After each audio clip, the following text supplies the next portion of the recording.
You mentioned a couple times the term leverage on a deal. When you're looking at leverage, how does a bank actually define the leverage in a company? Yeah, for acquisitions, they typically define it as your funded debt to EBITDA, because you're relying on cash flow for most of these acquisitions, as opposed to your traditional covenant that's a balance sheet covenant. They realize that those covenants don't necessarily always work when you're an acquisitive company.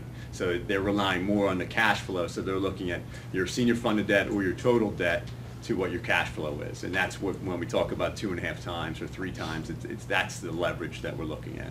And a lot of times when you have a collateral shortfall, they're also they may start you at 3 times leverage, but they're probably going to look to bring you down from that, because they're going to want to see that the company is performing, and as the company performs, your leverage goes down. So they're going to want to hold you to that. So. Yeah, one of the things we see a lot when companies are going through acquisitions, if owners do have debt into the company where the company owes them money back, a lot of times what we see is the banks coming back and subordinating that debt. Yeah. In other words, you can't repay yourself until the banks repay.